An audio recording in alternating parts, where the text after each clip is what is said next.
Alléluia. Nous célébrons Dieu pour cette opportunité encore une fois de plus.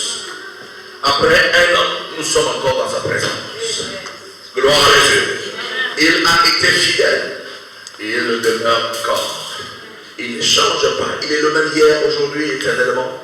Et je suis sûr que ce soit encore, il va demeurer fidèle. Est-ce que tu peux faire des you, une acclamation au roi?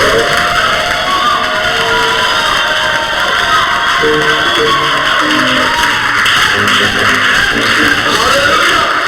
Au nom puissant de Jésus, en vertu de la grâce, en vertu du mandat, en vertu du manteau, Seigneur, je me tiens donc comme ton serviteur pour déclarer en cette saison notre Père de camp national biblique.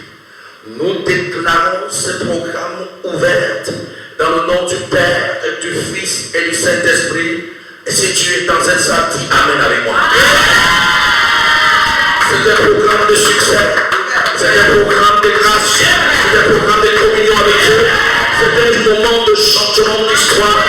Ta vie ne pourra plus jamais être la même.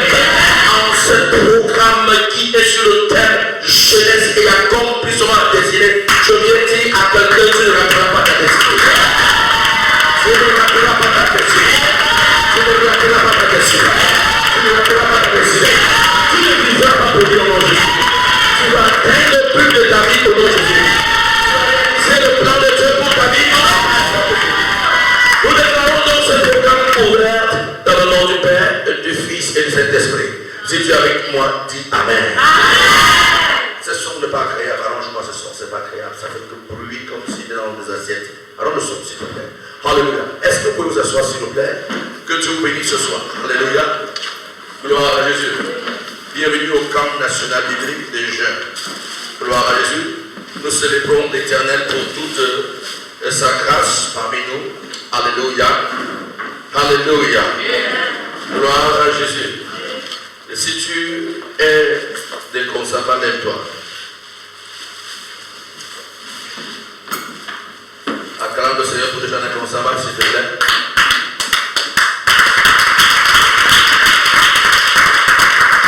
Alléluia. Asseyez-vous. Si alors tu demandes, je lève-toi, on va le remercier pour toi.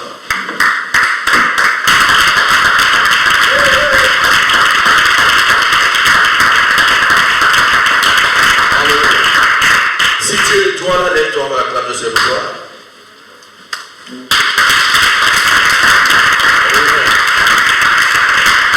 Gloire à Dieu. Tu n'es pas de doigts là?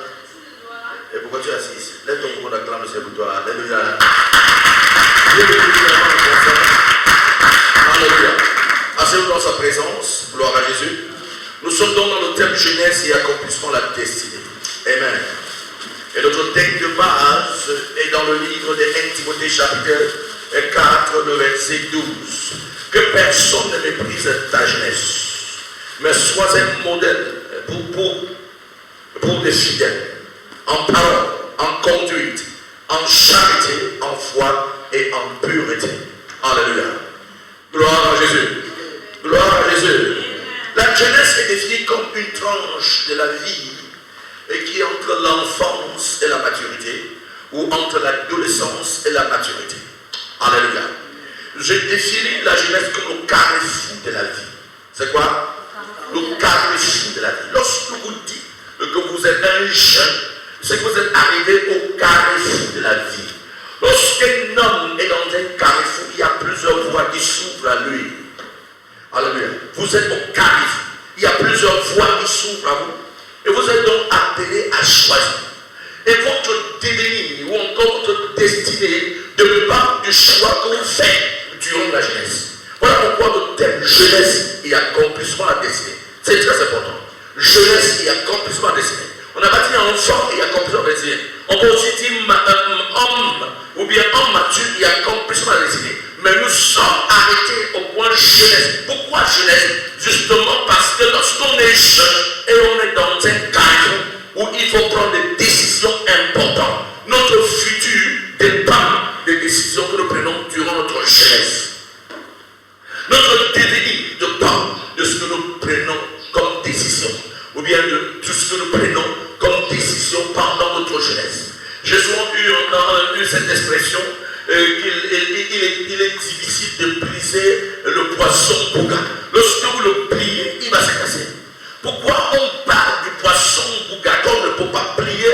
C'est parce que lorsque vous arrivez à un moment où vous êtes rigide, vous n'êtes plus flexible, il est difficile de vous orienter. Maintenant, la jeunesse s'oriente, la jeunesse est flexible. Lorsque vous êtes jeune, vous êtes flexible. Vous pouvez prendre la bonne direction, comme vous pouvez prendre la mauvaise direction. Et voilà pourquoi nous parlons de l'accomplissement de la destinée. Parce que si vous prenez la mauvaise direction, la destinée ne sera pas comprise et vous aurez vécu pour rien. Nous écoutons donc l'apôtre Paul qui parle ici à son jeune Timothée. Timothée était un jeune. Il lui donne une instruction importante. Gloire à Jésus. Il dit que personne ne méprise ta jeunesse. Ça, c'est la première chose qui nous intéresse à l'intérieur. Que la personne ne méprise ta jeunesse. Pourquoi il dit personne ne méprise ta jeunesse? Parce que la jeunesse peut être méprisable. La jeunesse peut être méprisable. Elle peut être comment? Méprisable. Il dit donc que personne ne méprise ta jeunesse. Gloire à Jésus. Pourquoi donc elle peut être méprisable? La jeunesse est généralement méprisable parce qu'il lui manque de l'expérience. Quand un jeune manque de l'expérience, on le méprise. Quand un jeune ne sait pas comment se tenir, on le méprise. Quand un jeune ne sait pas quoi faire, on le méprise. Quand un jeune ne sait pas quelle décision prendre, on le méprise. Quand un jeune s'embrouille, on le méprise. Parce qu'il manque de l'expérience. Il manque quoi? Gloire à Jésus. Et Dieu, par la bouche de l'apôtre Paul, exhorte ces jeunes hommes. Et lui dit, que personne ne méprise ta jeunesse. Que personne ne pas méprise ta jeunesse. Alléluia. Pourquoi il le dit? Parce que la jeunesse peut être méprisable. Et pourquoi elle peut être méprisable? Je le dis tantôt, à cause de ce que la jeunesse manque d'expérience. La jeunesse manque d'expérience. Et parce qu'elle manque d'expérience, elle est méprisable. Et quelquefois, la jeunesse est méprisable, pas simplement parce qu'elle manque d'expérience, mais à cause de son passé. Oui, la jeunesse a un passé. Gloire à Jésus. La jeunesse a un passé. La jeunesse a un passé. Lorsque vous êtes jeune, vous avez un passé, vous avez laissé où? Quel est ce passé que vous avez laissé? C'est votre enfance. Et cette enfance, on vous réclame généralement. À la maison, les gens estiment que vous êtes jeune, mais vous n'êtes pas encore un homme. On se tient sur la barre de ce qu'on fait ici par le passé pour vous juger et vous qualifier. On dit souvent que le passé de quelqu'un est plus fort parce qu'il te réclame. Le passé réclame les gens. Lorsque vous voulez avancer, le passé vous réclame. Il vous rappelle d'où vous venez. Vos amis d'aujourd'hui n'accepteront. Vos amis d'hier n'accepteront jamais ce que vous êtes devenu. Vos amis d'hier n'accepteront jamais ce que vous êtes devenu. Ils estiment toujours que vous êtes la même personne. Et les parents, les frères, les amis n'acceptent pas que vous puissiez devenir. Pourquoi? Parce que pour eux, vous êtes encore l'enfant d'hier. Or, la jeunesse n'est pas l'enfance. Ce n'est pas l'enfance. Dis à ton voisin, je ne suis pas un enfant. Je suis un jeune. Donc tu peux compter sur moi. Alléluia. Donc les décisions que vous prenez dans la jeunesse sont très importantes. C'est capital. Parce que si vous prenez une mauvaise décision, les gens vous rappelleront toujours que vous êtes un enfant. Voilà pourquoi l'apôtre Paul dit, ne méprisez pas. Que personne ne méprise ta jeunesse. Que personne ne méprise ta jeunesse. Mais regardez ce qu'il dit. Il dit, sois un modèle. Lorsqu'on parle de modèle, en français, on dit que tu es un modèle, est-ce que tu es quelqu'un qui crée l'impact? Tu influences. Mais on ne peut pas créer l'impact, ni influencer si on n'a pas d'avenir, si on n'a pas de destinée. C'est parce qu'on a la destinée, c'est parce qu'on a un futur qu'on crée l'impact. Lorsqu'on parle de quelqu'un qui doit créer l'impact, quelqu'un qui doit être un modèle, c'est une personne qui sait où il part. Si vous ne connaissez pas où partez, vous ne pouvez pas créer l'impact, vous ne pouvez pas influencer. C'est quand vous connaissez où vous partez que vous pouvez créer de l'impact ou influencer. Voilà l'apôtre Paul dit, sois un modèle, sois un modèle. Ce qui est curieux dans ce texte, c'est que lorsque vous descendez plus bas, vous allez rencontrer, dans l'église où il y avait l'apôtre Paul, il y avait les diables. Mais Dieu dit, par l'apôtre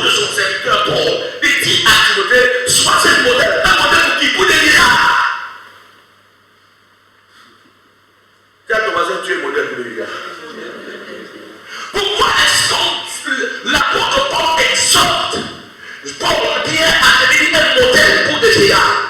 Parce que la vieillesse est un tabou. L'homme est en train de faire le résumé de son passé. C'est un temps de conclusion. C'est un temps de résultat.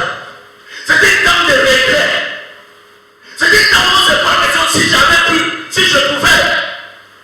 Et on dit que si jeunesse pouvait, si jeunesse savait,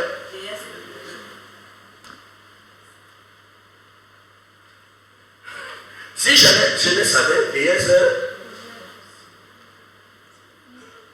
Non, votre expression de vos cœurs. Si jeunesse savait, vieillesse serait quoi?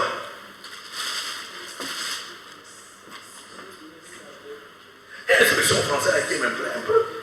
Quand la jeunesse peut connaître, alléluia, vieillesse pourra. Les vieillards désirent la jeunesse des jeunes parce qu'ils savent déjà. Et les jeunes désirent la vieillesse des vieillards parce qu'ils connaissent la voie. Les vieillards désirent la jeunesse des jeunes parce que les jeunes ont l'habilité qu'il faut, ont ce qu'il faut, mais ne savent pas ce qu'ils sont supposés faire. Or, les vieillards savent, mais ne peuvent plus. Là, lorsque vous arrivez à la vieillesse, vous faites le résumé de votre passé, vous asseyez et vous commencez à regretter. Si je pouvais, si je savais, si je n'avais su, je n'aurais pas, je ne serais pas, je devrais plutôt. Parce qu'à ce moment, c'est le soir de votre vie et vous avez plutôt des regrets. Comme si tu as pris le chemin de je m'en fous, tu vas te retrouver au carrefour des signes de salaire. Là pourquoi il est important que lorsqu'on est jeune, on puisse être un modèle, on puisse savoir où on va, connaître sa direction, connaître sa destinée, poursuivre sa destinée et l'atteindre.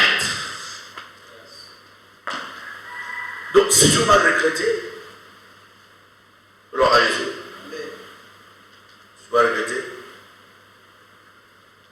Prends les bons choix. Les Français disent que la jeunesse, avant ils disaient que dans les années 2000, ils disaient que la jeunesse était de l'âge de 15 ans à 24 ans. Maintenant, ils ont encore ajouté quelques 8 années dessus.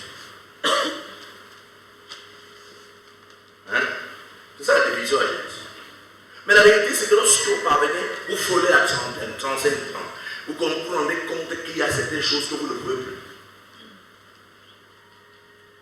Vous commencez à réaliser que vous ne pouvez plus. Donc moi, je pense que la jeunesse, c'est un tranche d'âge entre 15 et 35 ans. Parce qu'à partir de 35 ans, il y a ces choses que vous ne pouvez plus réaliser. Vous êtes incapable de réaliser. Parce que votre corps, votre être vous rappelle que vous avez déjà traversé l'âge de la jeunesse. Vous n'êtes plus le jeune d'hier.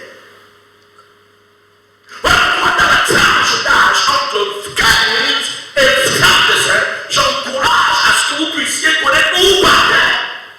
Parce que bientôt, à 35 ans, vous serez en train de faire le résultat. Les résultats vont commencer à tomber. Première séquence. Deuxième séquence. Deuxième séquence, ça vient entre 35 et 40.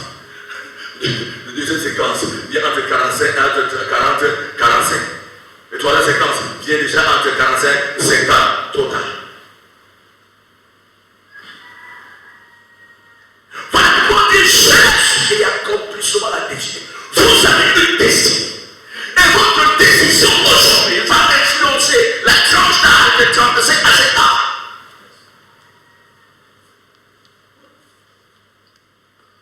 D'où la nécessité de prendre de bonnes décisions. Vous savez, lorsque vous êtes jeune, vous avez l'impression que vous pouviez, vous êtes capable de décrocher la lune, vous êtes capable de grimper et toucher les étoiles, arracher les étoiles. Vous pensez que tout vous est permis, n'est-ce pas? Hein? C'est autant de tester le rouge à lèvres, c'est autant de toucher, tester les boucles oreilles, c'est autant de mettre un peu les ongles, c'est autant de toucher les yeux, diversité d'yeux. Pour voir si ma couleur était bleue, ça serait mieux, ou bien si c'était noir, ça sera mieux. C'est le temps de faire de coiffure un peu bizarre sur la tête. Gloire à Jésus. On pense que la vie nous appartient.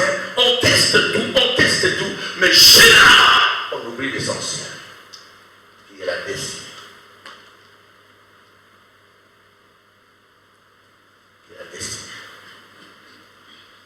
Tu ne vivras pas dans le regret au nom de Jésus. Amen.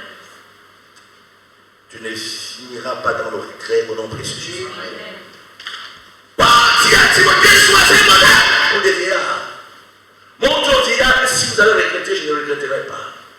Si vous avez échoué, je n'échouerai pas. Si vous n'avez pas atteint le but, moi je vais atteindre le but. Si vous n'avez pas réalisé, moi je vais réaliser. Parce qu'il y a encore du potentiel. Tu es au carrefour. Prends de bonnes décisions si tu ne veux pas regretter l'avenir. Pourquoi? Sinon, d'ici 35 ans, tu seras en train d'enlever les sur son beau sur ta tête.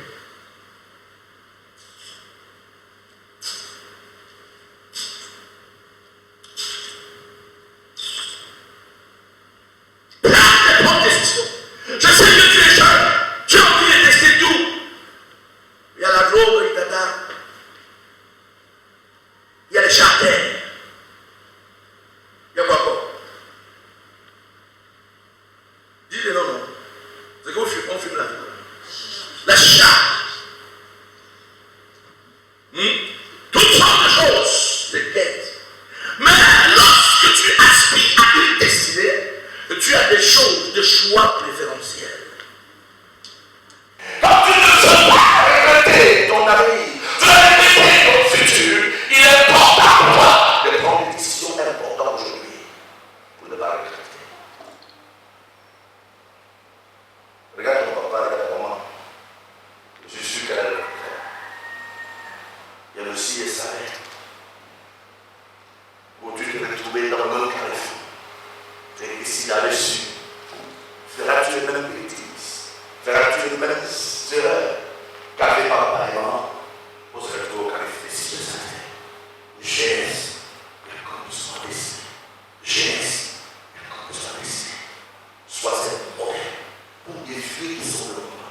Montre-les si tu échoues. Moi, j'ai la grâce de ne pas échouer. Si tu échoues, moi, j'ai la grâce de ne pas échouer. Sois un modèle. Sois un modèle.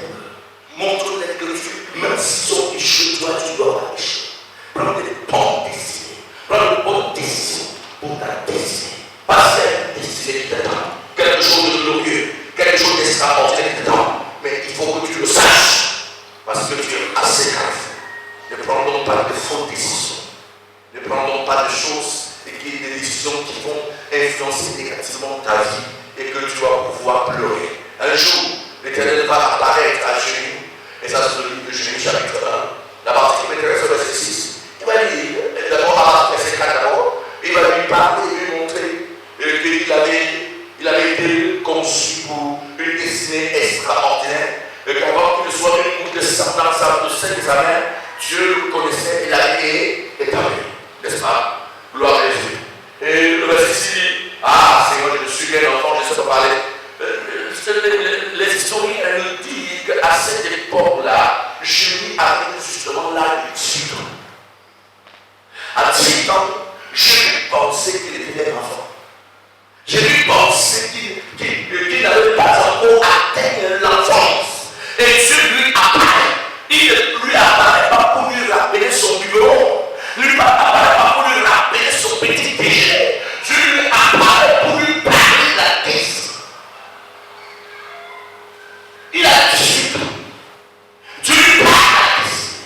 Il dit, alors que tu ne sois une goutte de sang dans le sein de ma carrière, je te connaissais, je t'avais dit pour me faire des nations. Il dit, ah Seigneur, je suis un enfant. Il dit, ne dis pas que tu es un enfant. Ne dis pas. Ne dis pas. Ma prière, ce qu'on dans ces 7 jours, comme je dois passer ici, que le biberon qui sur tes lèvres. Il est temps de laisser tomber le biberon. Il est temps de laisser les seins de ta mère et de comprendre que tu as une destinée. Je lui dis que je suis un enfant. Et je ne dis pas que tu es un enfant. Qu'avant que tu ne sois une goutte de sang dans le sein de ta mère, je te dis, je t'ai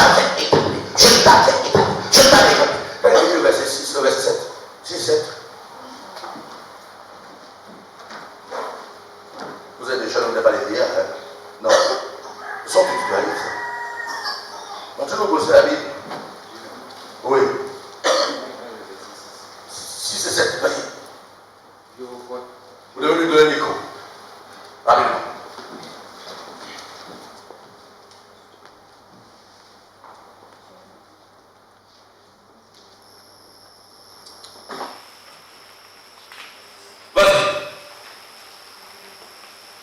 Jérémie 6. Jérémie 1, le verset 6. Oui. Je répondis à Seigneur l'Éternel. C'est Jérémie qui répond. Voici, je ne sais point parler. Voici, je ne sais point parler. Car je suis un enfant. Car je suis un enfant. Regardez, à cet âge de 18 ans, Jérémie dit qu'il ne sait pas parler. Il est un enfant. Continue. Et l'Éternel me dit, ne dis pas, je suis un enfant. Ne dis pas. Ne dis pas que tu es un enfant. J'aimerais que pendant ces 7 jours, que tu oublies le fait de dire que tu es un enfant. Que tu oublies le fait de dire un enfant. Parce que tu es au carrefour de ta vie. Il y a une destinée qui t'attend. Tu es au carrefour de ta vie. Ce n'est pas ça, c'est pas ça. Toujours comme ça, j'ai besoin d'entendre ça. Tout ça. C'est votre micro qui a un problème. Vas-y. Car tu iras de tous ceux auprès de qui je t'enverrai. Regardez. Il dit ceci. Ne dis pas que je suis un enfant. Pourquoi? Parce que tu iras auprès de tous ceux que je t'enverrai. Décide. Ne dis pas que ceux qui disent je suis un enfant n'accomplissent pas le destin. Ne dis pas que je suis un enfant parce que je vais t'envoyer vers ceux de qui t'enverrai. Tu es né pour cette missionnaire. Je vais t'envoyer en mission. Tu as une mission spécifique. Et là, pour atteindre cette mission, oublie que tu es un enfant.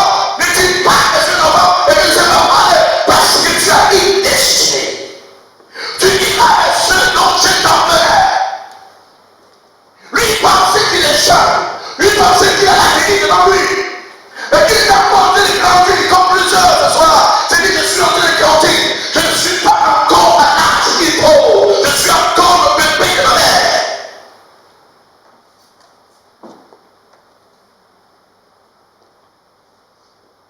Alléluia. Ne dis pas, je suis un enfant. Ne dis pas. Ne dis pas, ne dis pas. Dieu t'interdit. Dieu t'interdit de penser que tu es enfant. Ne pense pas comme un enfant. N'agis pas comme un enfant. Ne te comporte pas comme un enfant. Ne parle pas comme un enfant. Parce que tu as une destinée.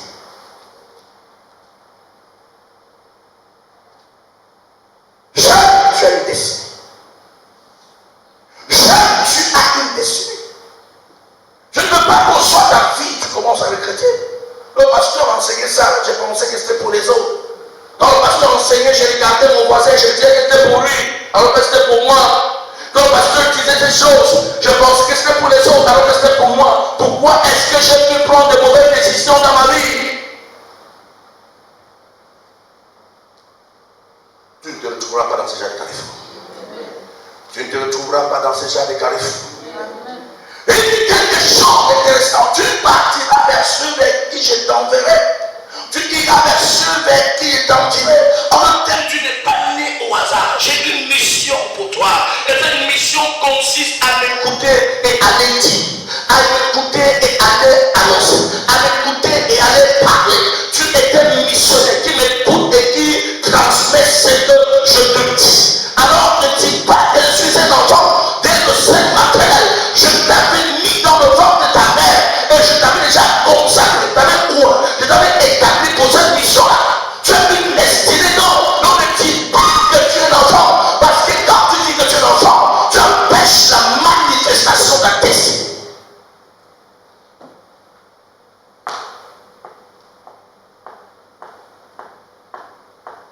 Tu empêches la manifestation de ta destinée. Ne sois pas l'obstacle à ta propre destinée. Ne sois pas l'obstacle à l'accomplissement de ta destinée. Ne sois pas un obstacle. Je vais te dire une chose. Et tu le dis, et je le répète.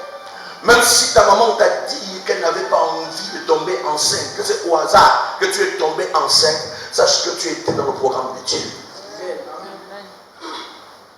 Même si ta mère t'a fait savoir qu'elle a fait tout pour t'avorter et que tu n'as pas sorti de son ventre et que dans ta tête tu dis mais quel malchanceux dont je suis, malchanceux dont je suis, je viens te dire de la part de Dieu et que tu es dans le programme de Dieu.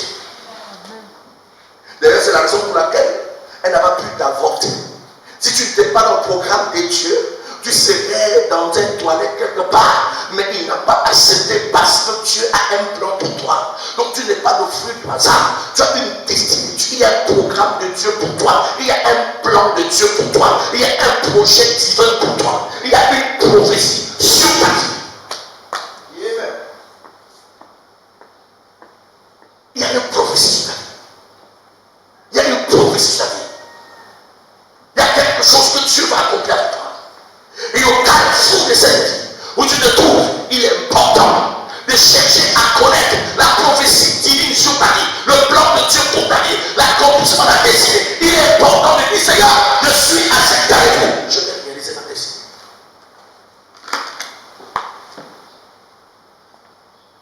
Je voulais introduire avec ça pour que ceux qui ne connaissent même pas la raison pour laquelle ils se sommet, que durant cette jour de programme, dis-toi, je ne suis pas venu blaguer. Vous savez, dans des camps bibliques comme ça, il y a des gens qui disent au camp biblique juste parce qu'ils ont envie de voir la tête de tel, le frère tel, dont la soeur de Dieu est là, le frère Baoussam est là. On va dormir dans la même chambre, on va faire des commentaires toute la nuit. Des gens qui pensent comme ça. Mais je dis, c'est la stupidité. La vie est trop précieuse pour que nous puissions perdre autant de temps. Non, c'est le temps pour toi de dire à Dieu, Seigneur, je ne sors pas de ce programme sans connaître ma destinée. Je ne veux pas vivre à tout rien. Je ne veux pas vivre pour rien. Je vais réaliser le plan de ma vie. Je ne veux pas faire de choix où demain je vais regretter. Je vais atteindre le but de Dieu pour ma vie. C'est un temps pour toi de parler au cœur de Dieu. Alléluia. Quelqu'un veut moi ce matin, ce soir. Vous avez moi ce soir. Quand vous comprenez et que vous avez une destinée, il y a quelque chose que vous êtes supposé désirer. Cette chose s'appelle la direction divine. Dans ce carrefour de la jeunesse, vous avez besoin de la direction divine. Dans ce carrefour de la jeunesse, vous avez besoin de la boussole divine.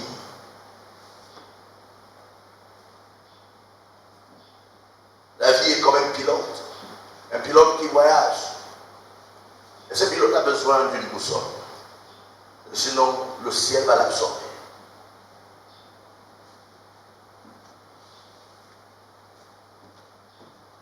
Ou un commandant de bord, mademoiselle Lettre.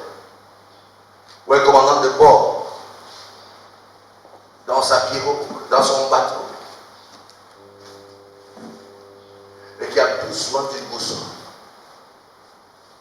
Sinon, il se perd dans la mer.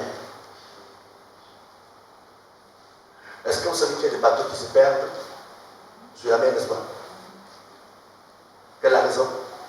L'absence de direction. L'absence de direction. Lorsque nous grandissions, il y avait parfois où à la maison de radio, ça se fait encore. On dit que nous avons à la maison de la radio un enfant de 3 ans, un enfant de 2 ans, environ 2 ans, 3 ans. On l'a arrêté quelque part. Il ne connaît pas où se trouve, pas dans sa mère, pas dans sa père, de son père, n'est-ce pas?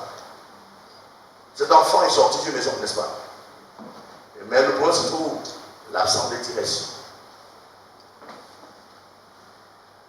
Lorsque vous manquez de direction, vous devenez une personne vulnérable.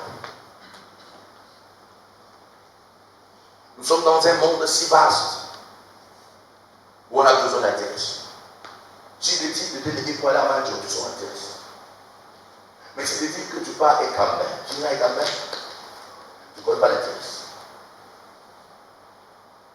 Et pour aller à Ekambé, tu as besoin de quelqu'un qui maîtrise la route d'Ekambé pour t'amener. Et nous sommes nés dans un monde tellement vaste. Dans les statistiques de 2019, ou de 2017 ou 2019, je crois, on parle d'environ 7 milliards d'êtres sur Terre. Nous sommes si nombreux. Tellement nombreux. Et à cause de ce que nous sommes tellement nombreux, on a l'impression que d'autres sont venus accompagner les autres. Et il n'y a pas la place pour tout le monde. que si un tel a réussi, ça veut dire qu'un tel autre ne pourra pas réussir. La place à réussite était réservée pour de tels autres. Et pour nous autres, nous sommes réservés pour des chiens. Voilà ce que la majorité des personnes pensent. Mais je veux que tu puisses savoir, malgré les 7 milliards d'êtres sur terre, chacun d'eux a une destinée. Dieu les connaît par leur nom. Dieu connaît chacun par son nom. Donc si tu appelles Dieu aujourd'hui, dis Seigneur, donne-moi la liste des 7 milliards qui sont sur la terre, tu vas te retrouver qu'il y a ton nom à l'intérieur. Il te connaît par ton nom. Il sait qui tu es. Il a une destinée spéciale pour toi, pour chacun d'entre nous. Chacun a une destinée, chacun a un avenir, chacun a dans le plan de Dieu, dans le but de Dieu, dans la vision de Dieu. Dieu a un but pour chacun d'entre nous. Mais malheureusement, il y a des personnes qui échouent ces buts. Et qui vivent uniquement pour rien. Mais j'ose croire que ça ne sera pas ta portion, mon Jésus. Cette année, cherche avec toi. Ça ne sera pas ta portion, mon Jésus. La direction divine doit être capitale. Il n'y a pas de destinée sans la direction divine. Comment pourras-tu manipuler un appareil sans maîtriser la notice de l'inventeur de cet appareil? Comment pourras-tu utiliser quelque chose dont tu ne maîtrises pas? Je connais cette histoire merveilleuse qui m'a fait rire. Un monsieur s'est rendu en Inde, c'était un Américain. Il est parti tenir un programme d'un séminaire. Le séminaire était puissant. Gloire à Jésus. Et le premier jour, c'était tellement puissant. Il sentait que Dieu voulait faire quelque chose. Alors il a eu un vif désir dans son cœur d'enregistrer le programme. Monsieur, enregistrer le programme. Il voulait enregistrer, avoir l'audio du programme, parce qu'il était bien. Alléluia. Alors il s'est rendu au marché. Il a commencé à demander des appareils. Et un appareil pour enregistrer ce qu'il avait, enregistrer le message. Gloire à Jésus. Et il s'est rendu compte que les appareils qu'on lui présente sont des appareils moins que l'appareil que lui il avait à la maison et qu'il utilisait. Il ne savait même pas que l'appareil qu'il avait pouvait enregistrer le message. Il dit, est-ce que cet appareil me guérit? Il dit oui. On lui montre comment on enregistre. Et cet appareil n'est pas trop coûteux, pour moi un peu mieux. Il s'est rendu compte que l'appareil qu'il avait à la maison et qu'il n'a pas pu enregistrer le premier jour du programme, cet appareil pouvait enregistrer très bien le programme. Et durant tous les 7 jours qu'il avait à faire, ça pouvait bien passer. Gloire à Jésus. Le problème se trouve où il avait quelque chose, mais il ne connaissait pas le but de la chose. Il avait quelque chose, mais il ne connaissait pas le plan de la chose. Et je vous dis des histoires de cette, je pense que c'était un anglais ou un français. Non, c'était un Hollandais. Et qui, à l'époque, c'était dans les années 1900. Et à cette époque-là, Paris était devenu presque le centre du monde. Et tout le monde s'est levé à aller à Paris. Comme aujourd'hui, tout le monde se lève pour aller à Douala, Yaoundé, n'est-ce pas? Hein? Quand tu as Taringe, je vais à Douala. Taringe, je vais à Yaoundé. Alors à l'époque, Paris était un peu comme le sommet du monde. Et tout le monde voulait aller à Paris. Et il était un cireur.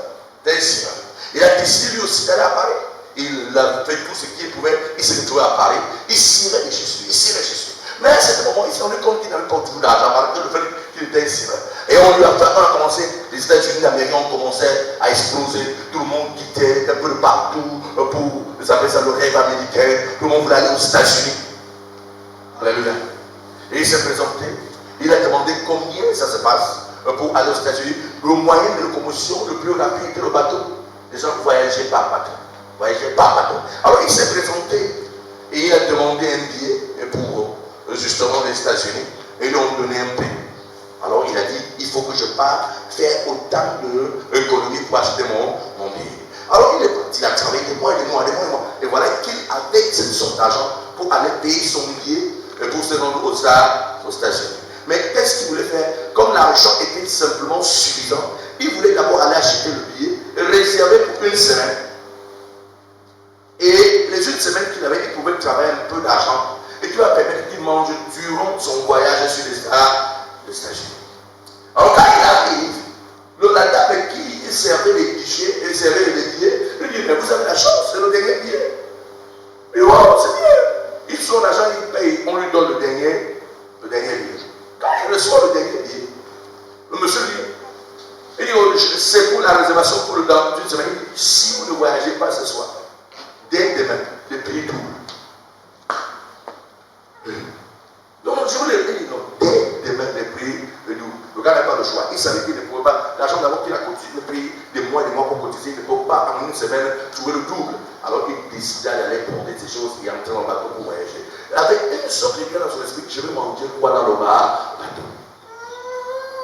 Et c'était des jours et des jours de voyage. Ce n'était pas des voyages de 2 jours par bateau, c'était environ 1 mois de voyage. Hein? Et je suis arrivé au bateau. Et voilà, il voyageait. Alors, oui, il fallait que les gens mangent. Ça, comment les gens passent sur son couloir pour aller s'asseoir manger. Donc, il restait dans sa chambre et il imaginait simplement le goût du repas que les gens mangent. Il avait envie. Il veut aussi manger. Mais il ne peut pas. À midi passe. Le soir, les gens passent pour aller manger. Premier jour, deuxième jour, troisième jour, quatrième jour. Environ des semaines. Le gars était dans son bateau. Il avait une objectif. Un jour, il a dit, si mon corps se retrouve aux États-Unis, alors je serai à la fin. Je préfère aller m'asseoir, mardi. Si le commandant de bord décide de faire de moi un prisonnier, ou bien de m'utiliser dans un service de bateau pour rembourser, ou bien même si vous déclarez pour lui 1 mois, 2 mois, pour le plat que je mange, il n'y a pas un problème. Alors, ce jour-là, pendant que les gens passaient pour aller s'asseoir et manger, lui aussi, avec l'ouf, puisqu'il avait maigri carrément, il n'avait plus d'énergie. Il a réuni toutes ses forces.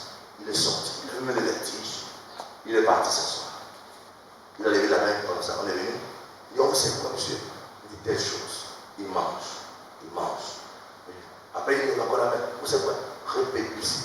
Il s'est dit lui-même qu'il faut que je mange assez pour que même si le dernier repas, que je puisse au moins soutenir mon estomac et dire le nombre de jours qu'il manque pour le voyage. Alléluia. Et quand il a fini, il a mangé 3, 4, 5 fois au moins. Il se lève encore. On dit, on a joué encore une heure. Je vais rencontrer le commandant. Vous rencontrez le commandant. Le repas ne vous va plus. Non, le repas était ok. Il y a un problème aussi. Non, je vais rencontrer le commandant. Alors, on le dirige doucement vers le commandant. Dès qu'il entend le commandant, c'est monsieur, qu'est-ce que je peux faire pour vous? Avez-vous bien mangé? Le repas était ok, tout était ok. Frère, le repas était magnifique. Depuis que je suis né, j'avais mangé un plat aussi bien comme celui ici. Alors, qu'est-ce que je peux donc faire pour vous? Et mon problème, c'est que j'ai mangé, mais je n'ai pas là.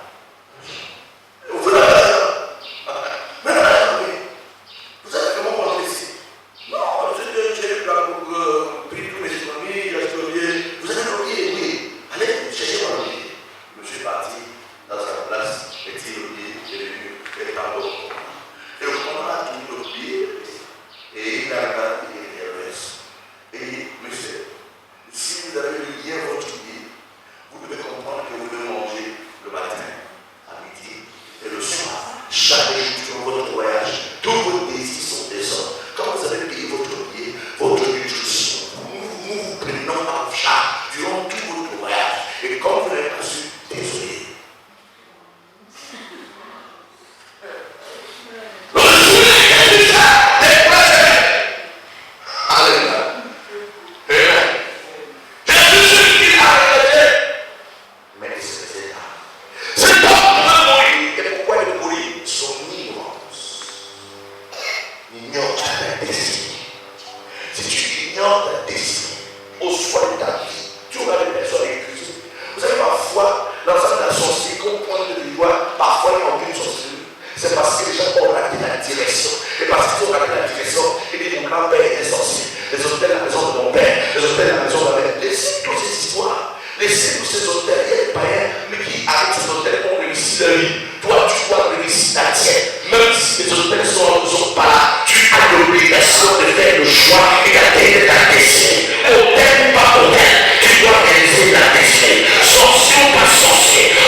Souffre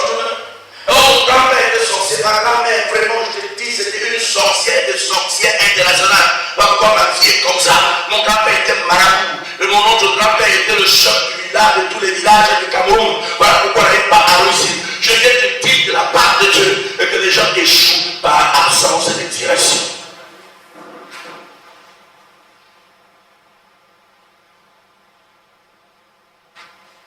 Je n'échoue pas quoi? Comprends la direction divine. Saisis la direction divine et tu accompliras ta destinée. Il y a un plan de Dieu pour ta vie. Il y a un but pour lequel Dieu t'a créé. Ne vis pas vaille que vaille. Ne fais pas parce que tu as toujours fait. Poursuis la direction divine. Alléluia. Alléluia. Proverbe 14, le verset 12 et 13.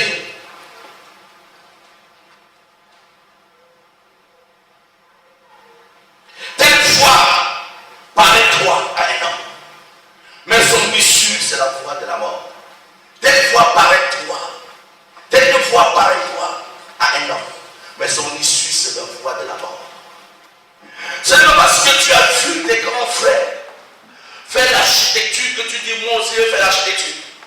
C'est parce que tu as vu tes grands soeurs en sortir dans le commerce que Dieu aussi fait le commerce. C'est pas ta manche pour le moment le maïs que Dieu aussi vend le maïs. Tu risques de mourir sans manger un seul épi de ce maïs. Telle fois paraît-toi à un homme, mais son issue c'est la voie de la mort. C'est que lorsque vous êtes assis, vous avez fait l'analyse logique, vous vous êtes rendu compte que c'est la bonne voie pour vous. Et quand vous empruntez cette voie, ça devient la voie de la mort. La destinée pour mourir, si vous avez fait le choix par logique, vous la destinée pour mourir, si vous avez fait le choix juste par ambition. Ne faites pas le choix de la destinée par ambition. Faites le choix de la destinée par direction divine.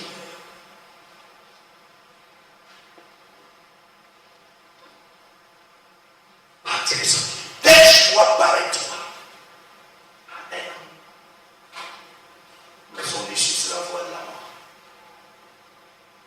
C'est parce que tous les jeunes ici deviennent couturiers, que toi aussi il y avait des couturières. Ma mère était, ma grand-mère était.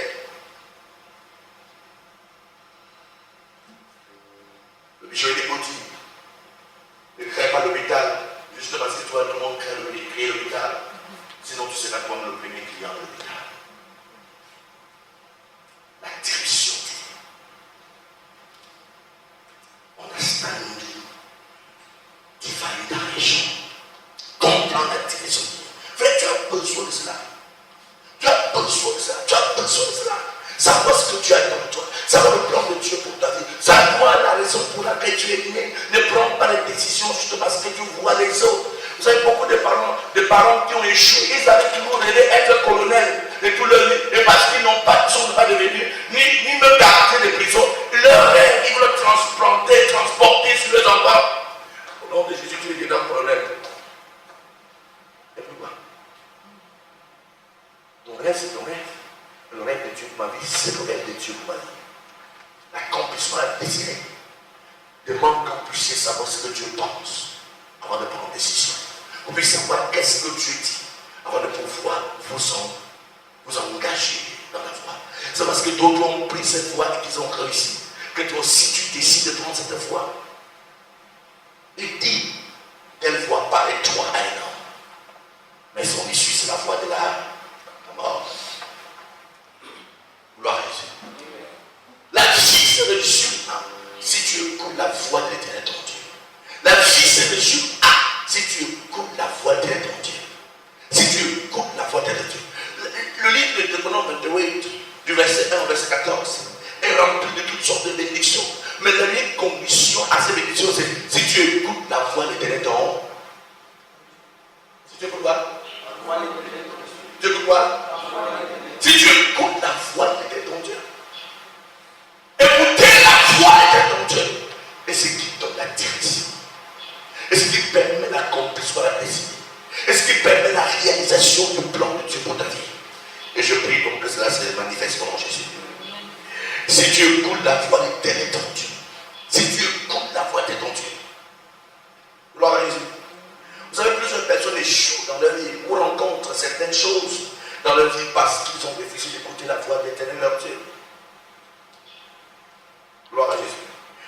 Deutéronome, le livre de Exode 23, le verset 20 dit, voici, j'envoie un homme devant toi pour te protéger en chemin et pour te faire arriver au lieu que j'ai préparé. Il dit quoi? J'envoie un ange devant toi. Pour faire quoi? Non. J'envoie un ange devant toi pour te protéger d'abord. Pour te protéger. Ensuite, pour te faire arriver au lieu que j'ai préparé. Le lieu préparé, c'est quoi? C'est le lieu de la destinée.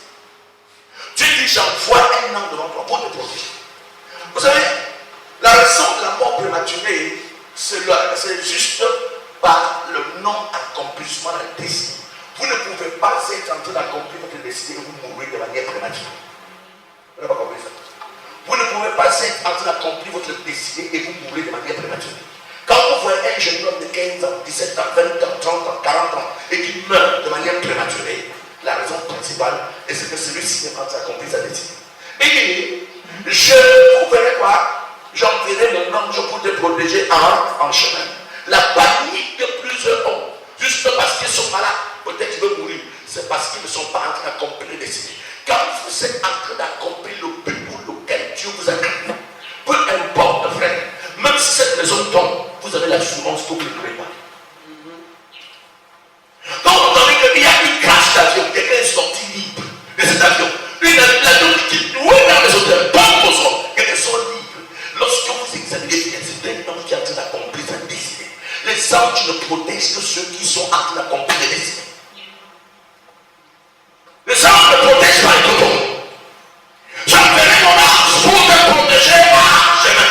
Non pas pour te protéger dans ta maison, mais pour te protéger en chemin. Quand tu seras dans le chemin, en train de poursuivre le but, mon ange va te protéger. Donc les gens, quand ils disent alors, dit poursuivre le but de ta vie.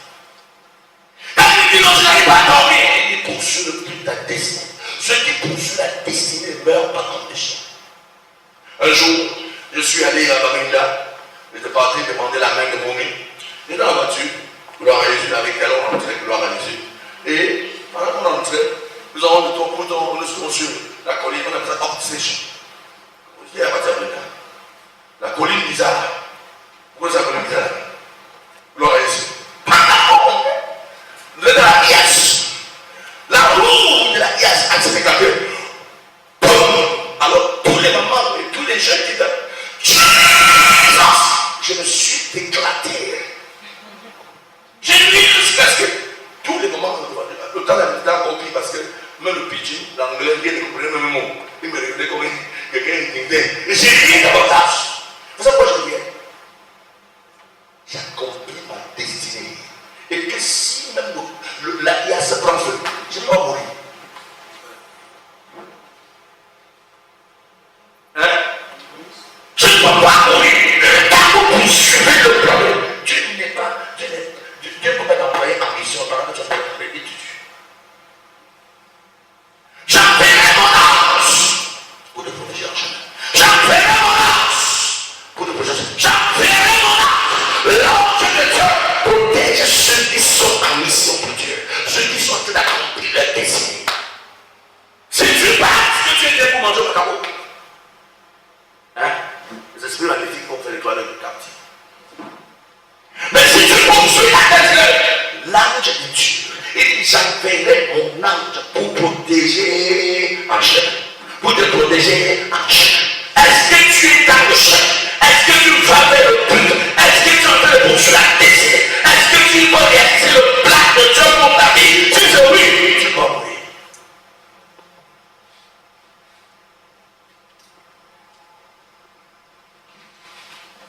La peur s'arrête quand vous connaissez le plan de Dieu pour votre vie.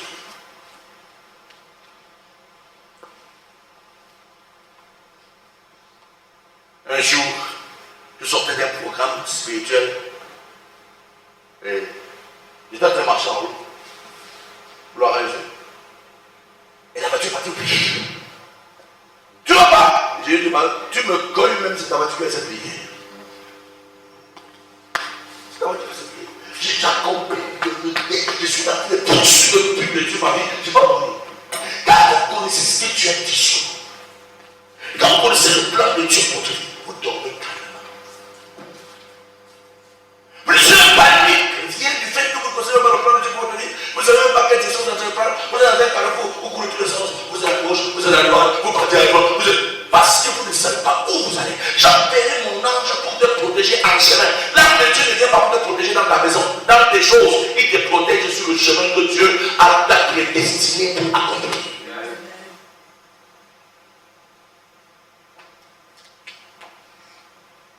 Hello? Tu crois pas combien de morts Maya a tué, monsieur ta mort, monsieur Dieu? Tué.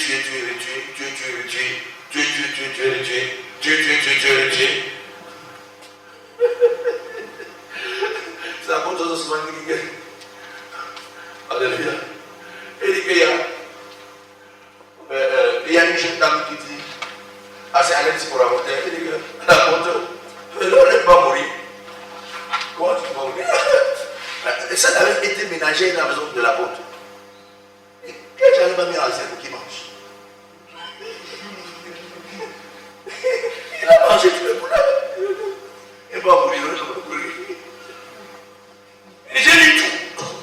Il a mangé et il doit aller faillir. Il doit se faillir. Alléluia. Il a mangé tout le poulet. Mais il continuait de travailler. Pourquoi? Lorsque vous poursuivez le plan de Dieu pour votre vie, vous ne pouvez pas mourir comme un chien.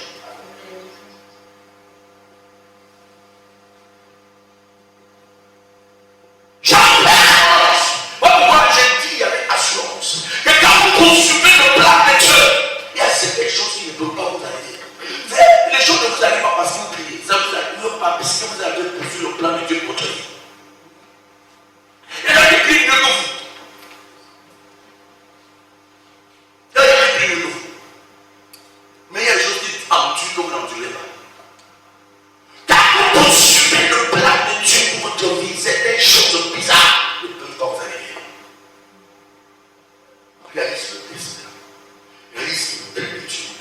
Poursuis ce plan. J'enverrai mon ange.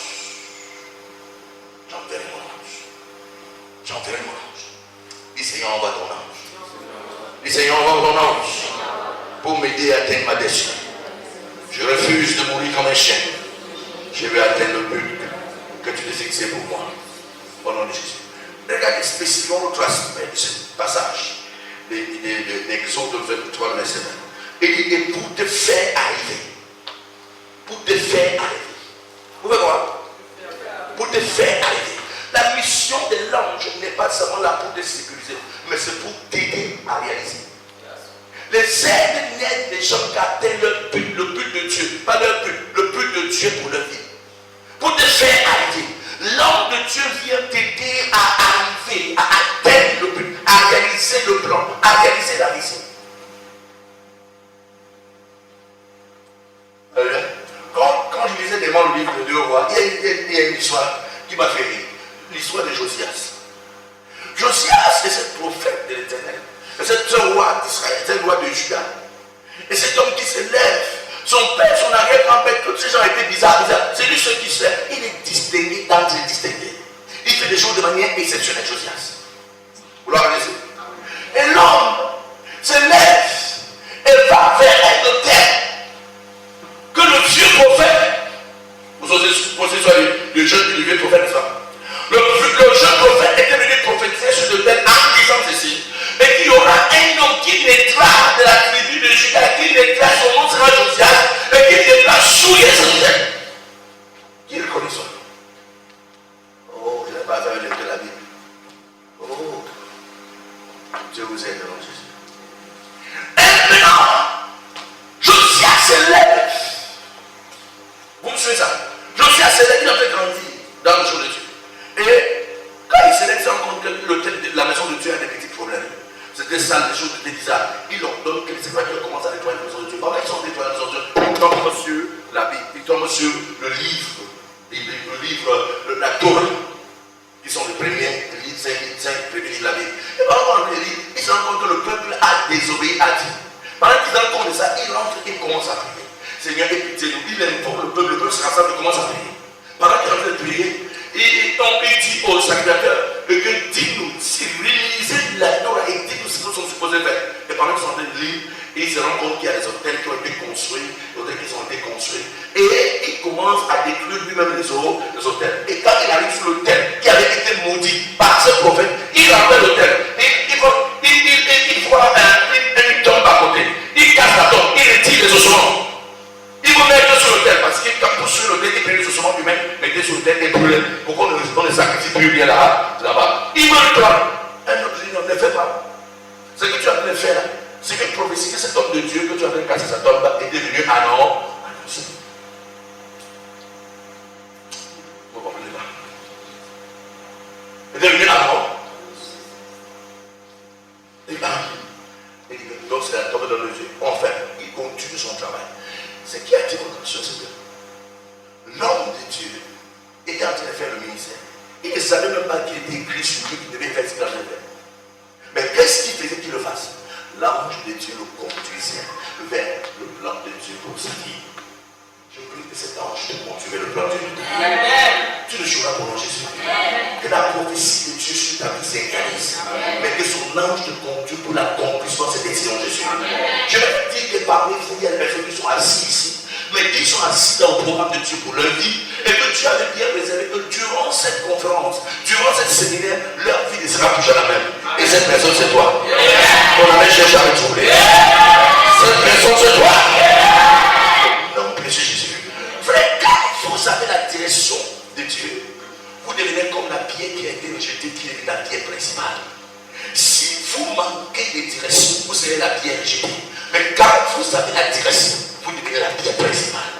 La pierre principale, c'est parce que les gens ont découvert le plan de Dieu pour leur vie. Le livre de Somme 38, le verset 22, dit la pierre qu'on rejetait. Somme 22, Somme 108, le verset 22. Somme 108, le verset 22, dit la pierre qu'on rejetait, ceux qui bâtissaient, est devenue la principale de l'homme. Mais quand tu commences à suivre la direction divine, même si ta famille t'avait rejeté, bientôt tu seras la pierre principale de l'homme. Même si les gens ont dit qu'on ne peut pas te vendre et qu'on ne peut rien faire avec toi, ce n'est pas un problème. Parce que tu poursuis le plan de Dieu pour ta vie. Bientôt, mais alors très bientôt, ta vie aura de la couleur. Alléluia. La direction donc c'est qui garantit l'accomplissement de Jésus. Mais aussi elle garantit l'abondance. Vous ne pouvez pas suivre la direction et être dans la pauvreté. Beaucoup de personnes manquent de quoi manger, manquent de comment s'habiller parce qu'ils manquent la direction divine. Pour suivre la direction divine, connaître ce que Dieu pense de toi, savoir ce qu'il attend de toi, faire ce qu'il attend de toi, te mettre dans une position où l'abondance est ta portion. Le Psaume 23, le verset 20 dit l'Éternel est mon berger, je ne manquerai de rien. Parce qu'il est mon berger, je ne manquerai de rien. Parce qu'il me dirige, je ne manquerai de rien. Parce qu'il m'oriente, je ne manquerai de rien. Parce qu'il m'envoie là où il y a des herbes à pâturage. Donc écoutez-moi clairement, l'abondance est liée automatiquement à la direction divine. Seigneur, que veux-tu que je fasse? C'est la question qu'il faut que tu poses à Dieu durant ce programme. Dis Seigneur, qu'attends-tu de moi? Qu'est-ce que je suis supposé faire? Quelle est la direction dont je suis supposé prendre? Je veux savoir.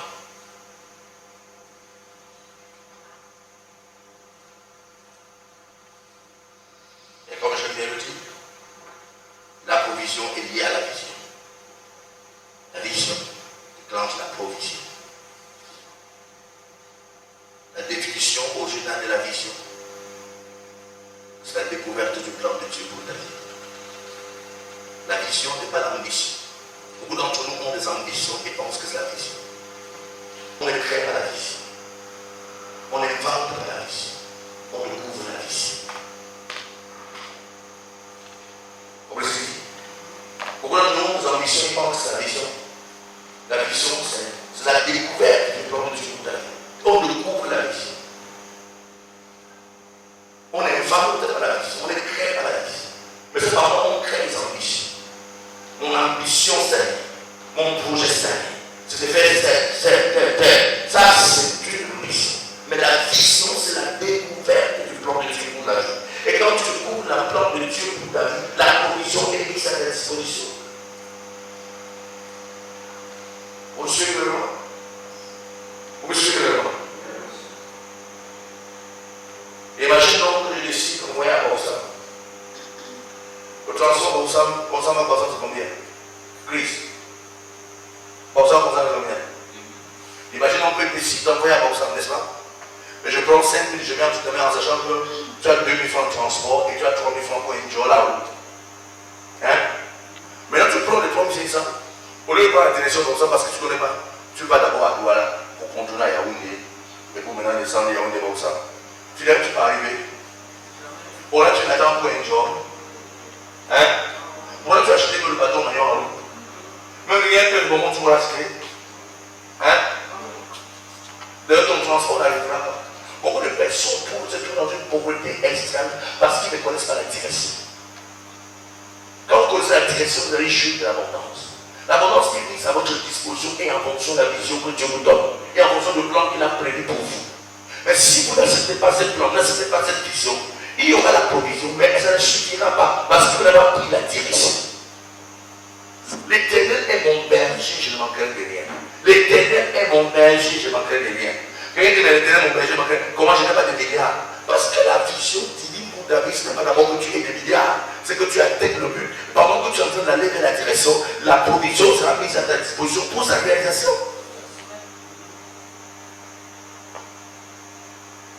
Alléluia. J'ai aimé l'histoire de Jacob qui dit, j'ai traversé cette l'eau avec mon bâton. J'ai traversé cette fleuve avec mon bâton. Mais me voici aujourd'hui avec un jour d'un temps. J'ai traversé cette fleuve avec mon bâton. Écoutez-moi, quand vous avez la vision divine, vous partez sans rien et vous devenez avec.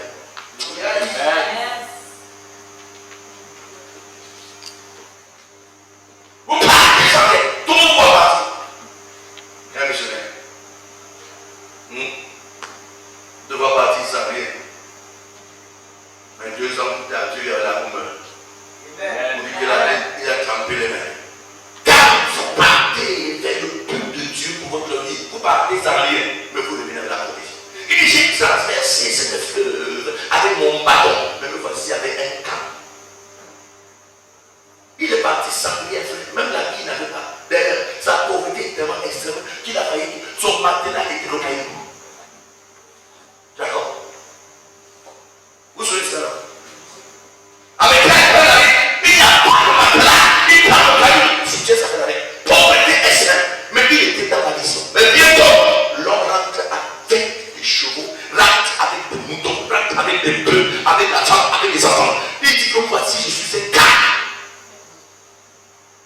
Vous ne pouvez pas poursuivre le plan de Dieu pour votre vie et ma vie, frère. La pauvreté est synonyme d'absence de destinée.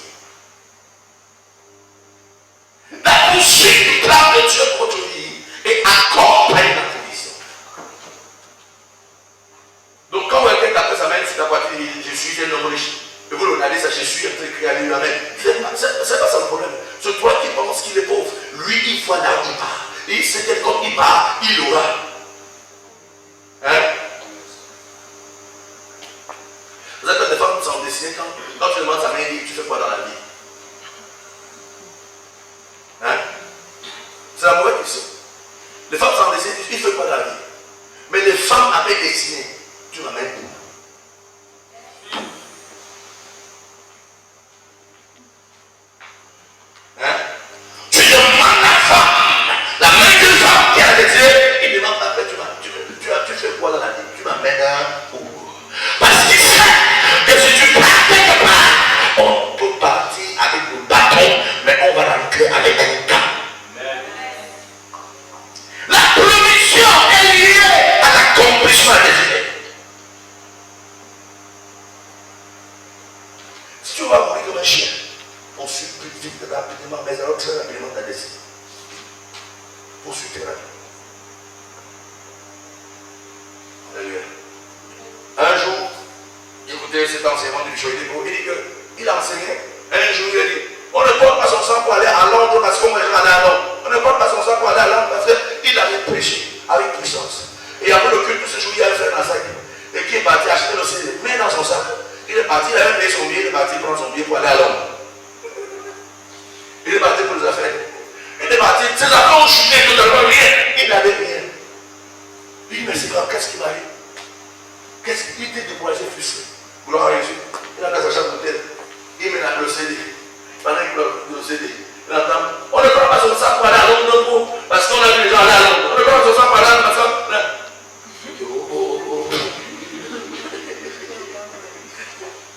Il ne sait pas quoi faire dans le pays. On lui envoie l'argent, il peut avoir l'avion pour rentrer. Il dit ma place est ici au Nigeria. Gloire à Jésus.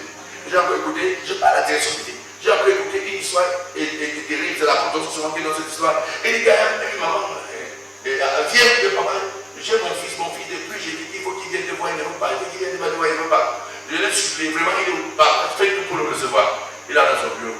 Il dit, comment ça va, ça va? Il dit, donne-moi ta main. Il donne sa main, il commence à payer. Ton ta destinée est à Abuja. Va à Abuja.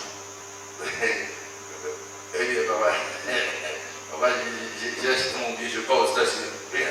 Va à Abuja.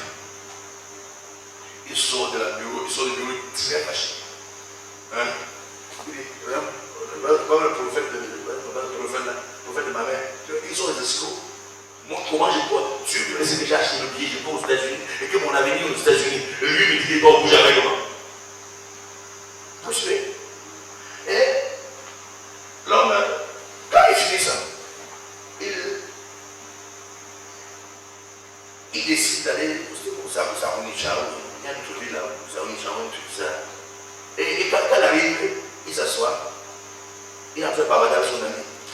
Son ami lui dit, il y a des secteurs de Dieu ici bizarres.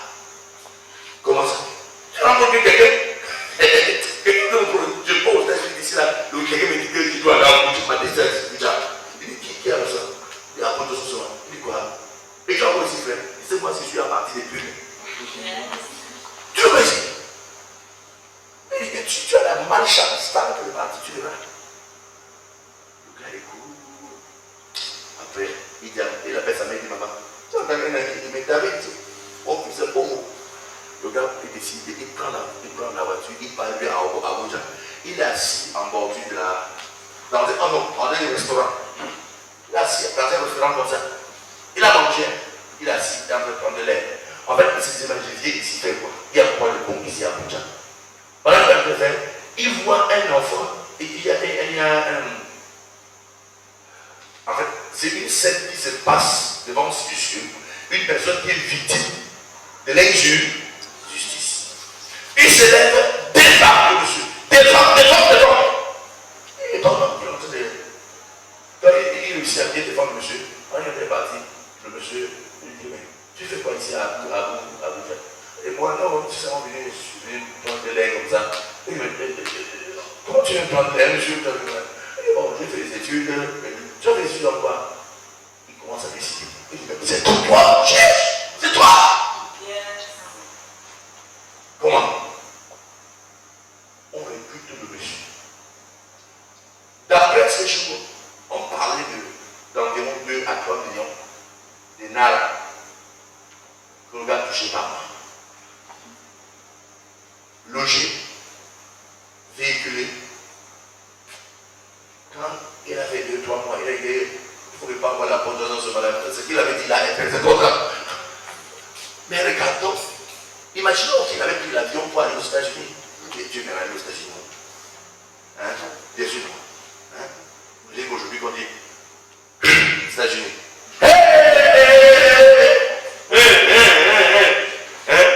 Tu as appelé la mère, le père, le frère, Dieu soit bravo. Juste parce que nous tous, nous avons le rêve que là-bas c'est mieux. Savez-vous qu'il y a des pauvres là-bas qui n'arrivent pas à manger? Tu vas manger quoi aujourd'hui? La patate. Les pâtes. Imagine, est-ce que tu sais qu'aux États-Unis maintenant, il y a quelqu'un qui ne rêve que d'avoir ne serait-ce qu'il y ait un quart de pâtes que tu as mangé? Hein? Oui, quand on parle, on bien. Les États-Unis qu'on voit beaucoup. C'est pour te faire comprendre que la réussite d'un homme n'est pas liée à un endroit, c'est lié au plan de Dieu pour sa vie. Si le Seigneur t'appelle, le Seigneur parle. La personne donc qui est appelée à conjoint, reste encore ça va, bientôt la pauvreté va te ronger jusqu'au vestes. Parce que ta destinée est à conjoint. Hein? C'est ce qu'il a fait. Attends, pas le problème. Je t'informe que ça va. Non. Voilà, coach.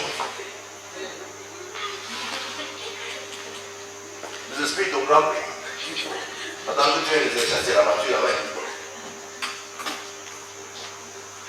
On a fait la coach.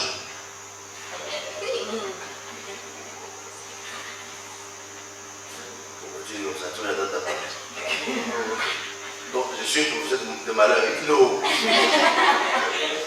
Donc il dit non, je suis un professeur de malheur. Hein? Pourquoi tu vas attendre ma prophétie alors? Tu vas attendre après. Alléluia. C'est ta destinée, bien-aimé. Fais comment? C'est ta destinée. L'Éternel est mon berger. Je ne manquerai de rien. L'Éternel est mon berger. Je ne manquerai de rien. Donc la provision est liée à l'accomplissement de la destinée. Lorsque vous êtes en train d'accomplir votre destinée, la provision est liée à cela. Vous devez poursuivre ce plan. Pendant que vous poursuivez, la provision est mise à votre disposition. Ésaïe 48, verset 18. Oh, si tu étais attentif à mes commandements, ton bien-être serait comme un fleuve et ton bonheur comme les flots de la mer. Si tu étais attentif, si tu étais attentif, dis Seigneur, rends-moi attentif. Ouvre mes yeux, Seigneur. Ouvre mes oreilles. Je vais atteindre le plan de Dieu pour vie. Au nom de Jésus. Frère va demander à Moïse. Il vous dira ce que c'était accompli cette décision. Le gars a passé 40 ans dans la maison de son père, beau-père. Il est dévié, insulté, fragilisé par les Séphora. Eh bien, la belle famille insultée, l'homme a lancé de tout de part et d'autre. Moïse était. Oui. Vous savez, quand je parle de l'histoire de Moïse, tout ce qu'on parle de Moïse, Moïse était un grand homme, Moïse était ici. C'est une bonne chose. Mais la vie de Moïse est séparée en 3 parties. La première partie, c'est de 0 à 40 ans. De 0 à 40 ans, c'est la maison de Pharaon. Maintenant, de 40 ans à 80 ans, c'est la maison de son beau-père. C'est maintenant de 80 ans à 120 ans qu'il est en train de faire le plan de Dieu pour sa vie. Donc il passe 80 ans de sa vie dans la maison des gens. Ça dit qu'il commence que lorsque il a 80 ans. Frère, je n'aimerais pas qu'une telle chose m'arrive.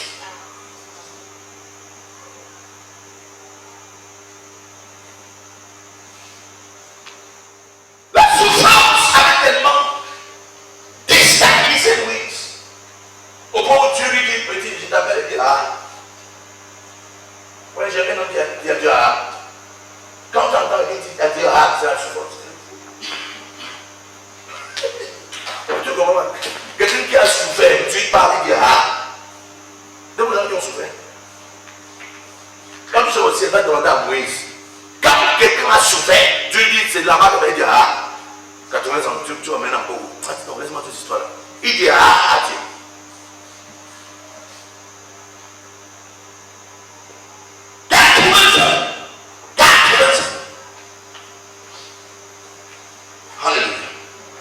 Alléluia. Il y a quelque chose que tu dois comprendre. C'est que la vie de quelqu'un commence quand il a découvert sa destinée. Votre vie débute quand vous avez découvert votre destinée.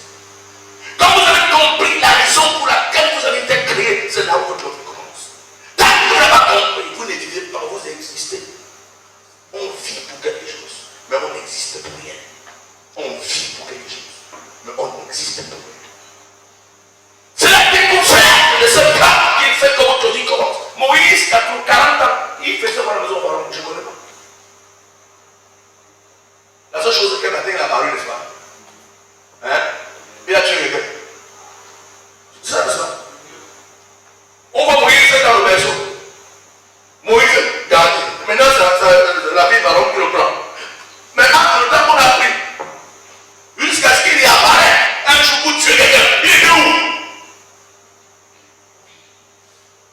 Il faisait quoi les familles? Il n'existait pas.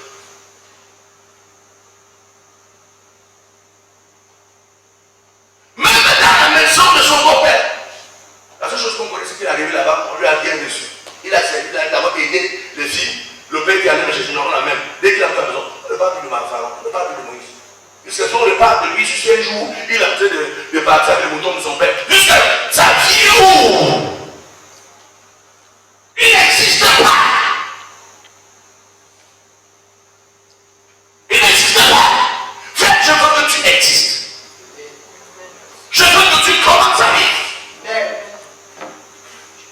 Et à partir de ce moment où tu es en train d'être dans cette jeunesse, je veux que tu prennes conscience que tu ne trouves pas ta vie à 80 ans comme les autres, mais que tu découvres aujourd'hui.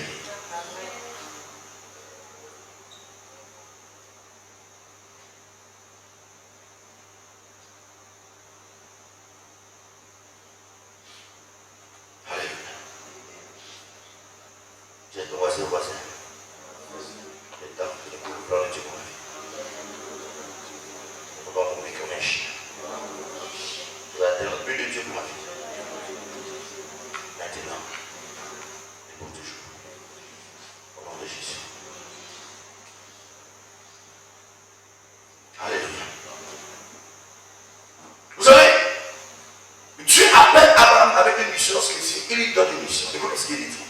Genèse 18, verset 19. Il dit, car je l'ai choisi, il parle d'Abraham, je l'ai choisi afin qu'il ordonne à ses fils et à sa maison, après lui, de garder la vie de l'Éternel, en pratiquant la droiture et la justice, et qu'ainsi l'Éternel accomplisse en faveur d'Abraham les promesses qu'il lui a faites. Vous comprenez ça? Il choisit que je l'ai choisi ici. Il a une mission. Quelle est la mission? C'est qu'il doit pérenniser les instructions que je lui ai données. Abraham est appelé, ses fils sont appelés avec une seule mission: transmettre de génération en génération le plan de Dieu pour leur vie. Transmettre de génération en génération la crainte de Dieu à leurs enfants. Donc Dieu dit, écoutez, Dieu dit, moi je te choisis. Tu as une seule mission. Ta mission, c'est de transmettre la crainte de Dieu à tes enfants, aux enfants des enfants, des enfants de tes enfants, jusqu'à 8 générations. Ça, c'est l'appel de Dieu pour la vie des gens. Donc, il n'appelle pas Isaac pour autre chose. Transmettre la vie, la crainte de Dieu à tes enfants. Donc, les gens, ça, quand on dit appel de Dieu, ils comprennent pas ce qu'on dit. On dit appel de Dieu, la vision de Dieu, la destinée de Dieu. Ils pensent que c'est quelque chose d'extraordinaire. Non, c'était ça. Né pour transmettre la crainte de Dieu à ses fils et à compris de fils. Il dit, moi, l'Éternel, je choisis. Donc, tu es né pour une solution. Comprendre comment tu fonctionnes. Le transmettre à tes enfants. Aux enfants de tes enfants. Mission dit pour Abraham, pour Isaac et pour Jacob. Pérenniser ce qu'il est donné. Transmettre ce qu'il est donné. Oui, donc, vous pouvez être vous n'êtes pas. Vous pouvez appeler ma soeur, vous savez appeler frère et soeur, mais vous avez une mission divine dans votre vie. La mission divine dans votre vie, vous instruisez vos enfants pour qu'ils craignent Dieu. Et que les enfants, nos enfants craignent Dieu. C'est la mission de Dieu pour vous. Et vous ratez cette mission.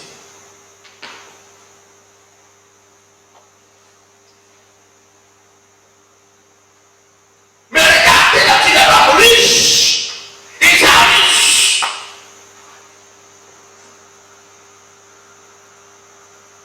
Avec une mission bizarre. Avant, elle avait arrêté au bico. Elle avait prêché partout. Mais elle avait une mission de sa vie. Prends la crainte, donne-la à tes enfants. Que les enfants enseignent à tes enfants, à leurs enfants, ainsi de suite. Donc rassure-toi. Et que la crainte de Dieu, la crainte que les donne soit transmise à tes enfants.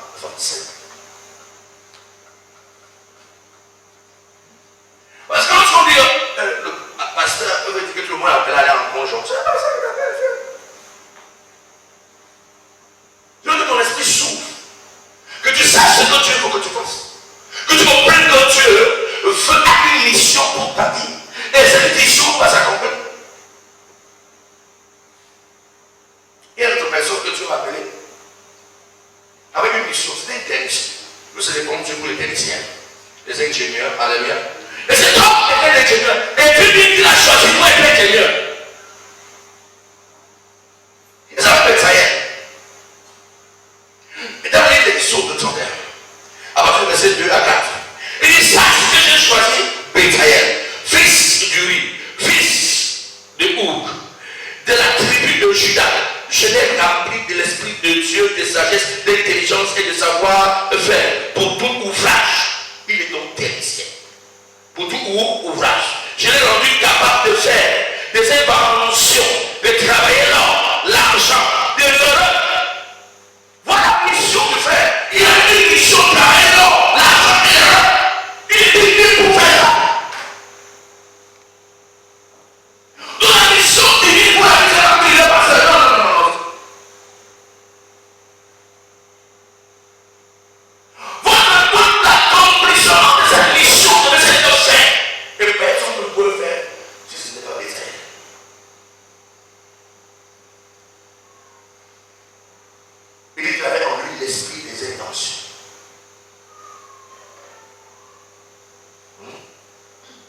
Vous avez inventé la transgression.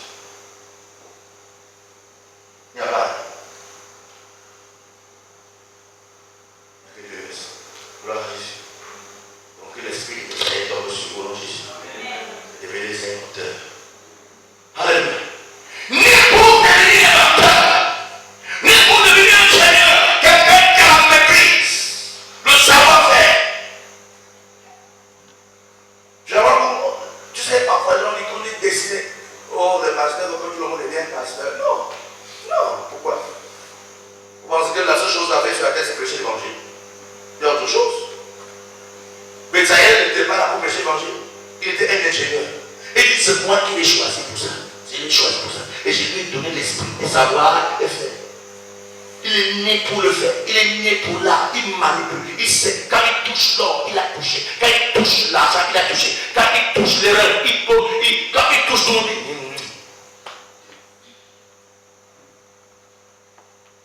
c'est la raison de son existence. C'est le plan que j'ai pour lui. C'est le but que j'ai pour lui. C'est la vision que j'ai pour lui. Qu'est-ce que Dieu a pour toi?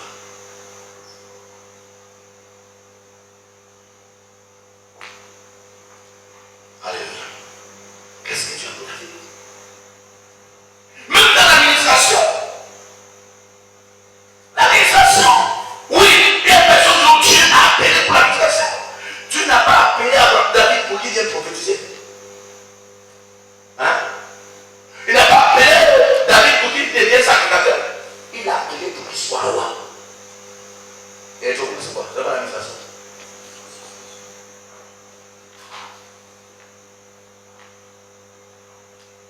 Tu as décidé et tu l'as compris. Tu as décidé et tu l'as compris. Mais on a compris parce qu'on ne sait pas. Dis-lui. On demande à Dieu. Non, j'ai attendu quand on fait le concours d'école, on va supplier, on passe, on dit allez faire ma part. Pas fait. Les cheveux qui se blanchir en faisant les gros mots, demande à Dieu, Seigneur, qu'est-ce que tu attends de moi? Que veux-tu que je fasse? Si dit les nains, fais les nains. Si dit Enya, fais Enya. Si dit Iric, fais Iric. Si dit école, la faculté de médecine, fais-le. Si dit n'importe quelle école, fais-le. Si dit va apprendre la médecine, va apprendre. Si dit va apprendre la mécanique, va apprendre. Si dit porte ta roue, porte ta roue. Il y a un trésor derrière. Vous savez, il y a un problème. C'est que si Dieu te dit porter la roue, Seigneur, pendant qu'on parle de l'école de médecine, la faculté de théologie, la faculté de ceci, tu m'envoies là-haut, et tu me fais quoi? Non, le problème n'est pas les gros titres que d'autres ont. La focalisation sur ta roue et ce qui permettra que ta destinée soit colorée. Dieu t'amène quelque part et il sait que le plan qu'il a pour ta vie, c'est pour embellir ta destinée. Et si tu ne portes pas la roue, va faire pour la médecine. Tu ne passes là-bas. Non, il faut me laisser que tu passes. Première opération, la personne meurt. Entre tes mains. Et on a fait dans la prison pour 25 ans. Frère, la médecine finit pour toujours.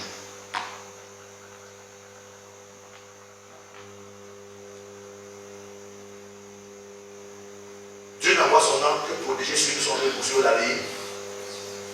Donc si tu appelles la mission c'est la médecine. Dieu aura envoyé son ange pour te protéger. Mais si tu as la mission, alors que tu ne t'es pas appelé, comment ainsi?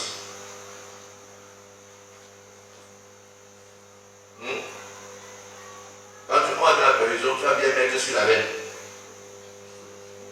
Après, quand tu vas pouvoir le prendre sur mon fait, tu vas dire, la veine, non. Qui t'avait envoyé là-bas? Dieu ne protège pas les gens à où il ne les a pas envoyés. Hein? Dis à ton voisin, tu ne protèges pas les gens là où il ne les a pas envoyés. Si tu veux qu'il te protège, laisse qu'il t'envoie. Alléluia. Quelqu'un avec moi ce matin. Quelqu'un avec moi ce soir. Donc, à ta vie, c'est un administrateur. Choisis les deux. Ça, c'est Exode chapitre 3, 13, verset 14. Et l'Éternel s'est choisi un homme selon son cœur. L'Éternel l'a destiné à être chef de son peuple. Parce que tu n'as pas observé ce que l'Éternel t'avait commandé. L'Éternel s'est choisi un homme. Il a choisi David. Hello? c'est pas que tu deviens pasteur, prophète, apôtre. Non. C'est que même l'administration, ça peut être ta destinée. Hein? Vous comprenez ça? Imagine que tu deviens ministre de l'administration de Victoria. Le pays ici où l'autorisation des églises pentecôtistes c'est un problème. Et ça devient ton dossier. Il y a quelle mission qui sera plus beau que ça? 3000 églises sont autorisées au Cameroun à cause de toi. C'est pas une mission. C'est pas une mission. Donc accomplis ta destinée. Mais si tu l'as en train de dormir, oh Seigneur, le pasteur avait dit que ma mission c'est un conjoint. Oh Seigneur, la mission c'est un conjoint. Oh Seigneur, la mission c'est un conjoint. Et tu vas en conjoint en 6 ans, même 2 minutes dessus. Même 2 chrétiens sont avec toi. On est, comment va la mission là-bas en conjoint? Mais voici tout. Comment? Mais voici tout. L'autre bébé là, l'autre jour qui était avec moi, qui avait baptisé, qui avait prié même, les morts sont ressuscités, il a commencé à venir à l'église. Depuis l'autre jour, il m'a même visé avec Aïe. Il ne doit pas te viser qui t'avait envoyé un conjoint. C'est Dieu qui t'avait envoyé. Mais c'est une chose très importante sur cette vie. Même s'il n'est pas là pour la main, il est temps de questionner. Il est temps de demander à Dieu. Que veux-tu que je fasse? Qu'attends-tu de moi? Révèle-moi, Seigneur. Je ne veux pas faire parce que je vois les autres faire. Je ne veux pas entreprendre parce que je vois les autres entreprendre. Je ne veux pas entrer dans les affaires parce que je vois les autres en faire des affaires. Je ne veux pas aller à l'école parce que je vois enseigner tout sur le corps. Que veux-tu que je dis à ton voisin, qu'est-ce que tu veux que tu fasses? Alléluia. L'apôtre Paul, dans le livre d'Actes, chapitre 1, verset 15, il dit, mais lorsqu'il a plu à celui qui m'avait mis à part dès le sein de la mère et qui m'a appelé par sa grâce, il dit que quelqu'un l'avait mis dès le sein de sa mère à part. Il s'appelait qui? Dieu. Il avait mis à part. Car il était dans le futus, il était au futus, dans le ventre de sa mère. Dieu dit, voici mon apôtre. Mais quand il est sorti du ventre maternel et qu'il a commencé à fréquenter, l'appel dans son esprit était fort. Il a désiré pour devenir pharisien. Pendant que Jésus vivait, je ne sais pas si il devait être apôtre quand même, il devait être pharisien quand même. Même dans entendu parler de Paul quelque part. Il suffit seulement avec le caillou pour tuer pitié. Pour tuer pitié. Quand vous n'êtes pas en train de comprendre votre désir, vous risquez de tuer beaucoup de gens. Quand vous n'êtes pas en train de comprendre votre désir, vous risquez de tuer beaucoup de gens. On te crée des escrocs partout au quartier parce que tu n'es pas là où tu es supposé être.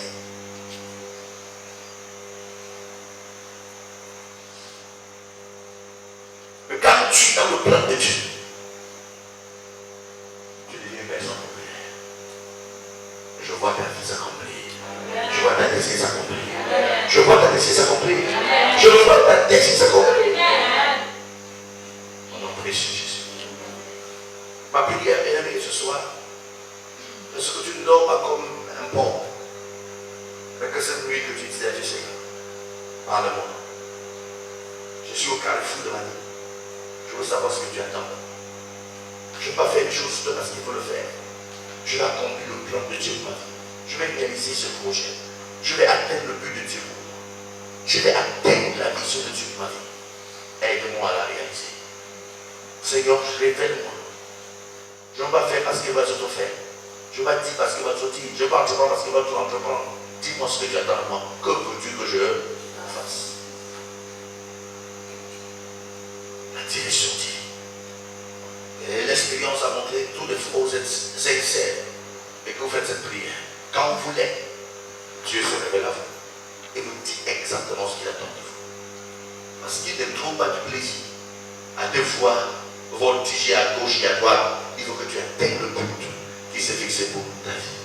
Et plus tôt tu saisis, plus tôt tu vas réaliser. Alléluia. Vous savez, il y a un homme dans la Bible et qui s'appelait Salomon. Salomon, il était né juste pour une mission. Construire le temple de Dieu et construire la maison du roi. Et quand il a construit le temple de Dieu, il a construit la maison du roi, il n'y avait plus rien à faire. bon, si le but de Dieu est atteint, il y a beaucoup de femmes. Hein? Je peux les récupérer, je me distrais avec. Le gars a pris 700 femmes et 300 concubines. Alléluia. La destinée a été dédiée. Et son père, en mourant, avait fait une prière dangereuse sur lui. Il dit, connais le Dieu de ton père, jusqu'à ce que tu aies compris que Dieu finit de construire la maison de Dieu. C'est prière dangereuse. Connais le Dieu de ton père jusqu'à ce que tu construis la temple de l'Éternel. Et il a connu Dieu jusqu'à ce qu'il a construit le temple de l'Éternel. Dès qu'il a fini, il a épousé les femmes. La femme du roi de Sidon, la fille du roi de Sidon, la fille du roi des Philistins, la fille du roi des Cananéens, la fille de Pharaon, la fille de ceci, la fille de cela. Tous les rois qui l'entouraient, il a pris leur fille. Dans la prière, c'est que tu as compris la destinée.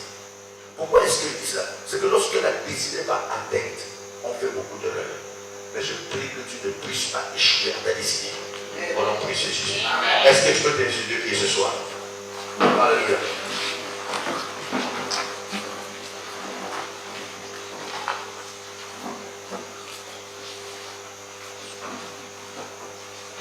Vous savez quelle question des esprits là? Une question des esprits là.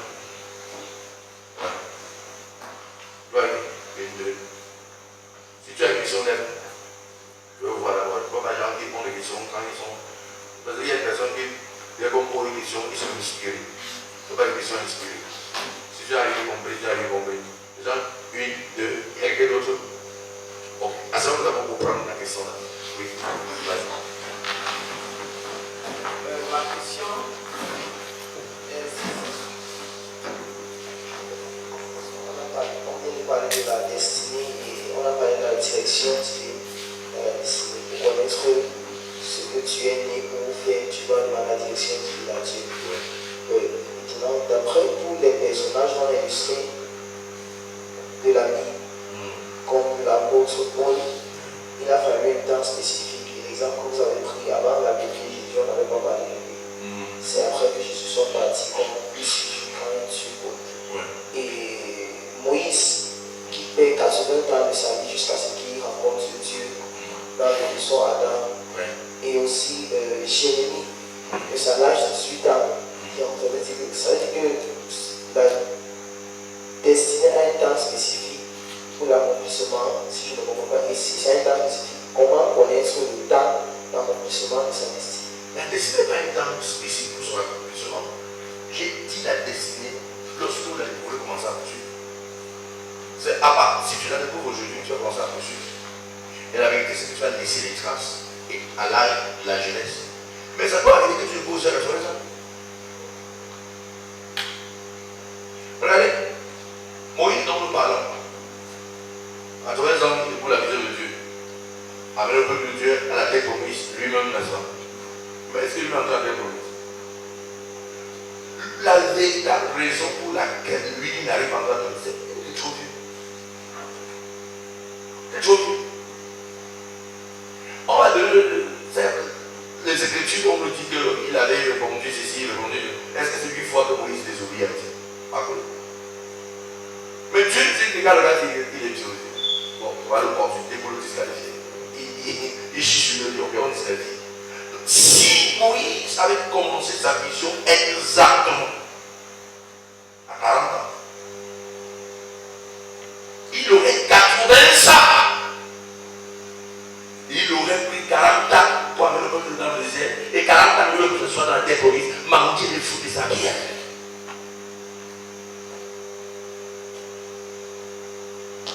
Maintenant, quand on examine l'histoire de Moïse, clairement, tu as dans le monde Dieu. À 40 ans, n'est-ce pas, il manifeste l'envie de répondre à l'appel. Mais c'est à 480 ans. Ah non, c'est à 80 ans. Mais maintenant, on nous dit que l'Éternel apparaît, c'était à 430 ans, depuis que la prophétie était sortie. Donc, imagine donc qu'il avait commencé la mission, donc il avait 10 ans pour réaliser la vie. Mais il n'a pas pu réaliser. Parce qu'il n'a pas cherché Dieu. Quelque chose bouillonnait en lui. Ça bouillonnait en lui. Et quand ça bouillonne, il faut demander, Seigneur, qu'est-ce qui ne va pas dire ça? Un fait en moi, dis-moi la raison. Il n'a pas demandé à Dieu. Comme ça bouge là. sent comme certaines choses, on commence à faire, on commence à faire que Dieu à l'intérieur. Mais si la question de Dieu, que veux-tu que je fasse? Et sans fermement, et sans une passion particulière pour ce peuple, qu'est-ce que tu veux qu'il fasse? Dieu lui dit, bon, écoute, à ce soir, tu es né simplement pour les libérer là où ils sont là. Ah bon? Seigneur, dis-moi la question, comment faire? De lui donner une tactique, des méthodes, des stratégies. Il était entreprendre. Quand il avait commencé le ministère, 10 ans plus tard, il devait libérer le peuple. Donc il est là à voir, supposons qu'il avait encore 40 ans de désert. Bon, imagine qu'il avait libéré le peuple à 50 ans. Il prenait 40 ans, il avait 110 ans. Il devait avoir combien? Plus de 40 ans, il devait avoir combien d'années? 30 ans. Faut bien vivre. Et il n'a pas à cause de ce même. J'ai répondu. Donc ça va bien se fixer comme ça, non? Le temps que tu te couvres. Le temps que tu te couvres. C'est vrai? Ok, suivante. Oui, suivante.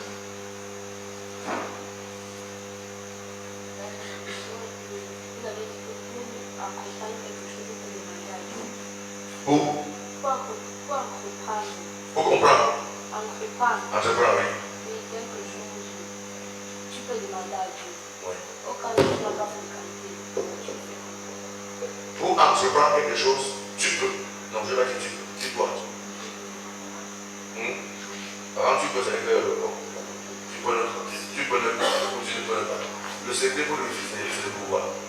Bon, et elle pose une question aussi. Elle dit que si tu vas fréquenter, hein, Dieu lui mettait à quelle école?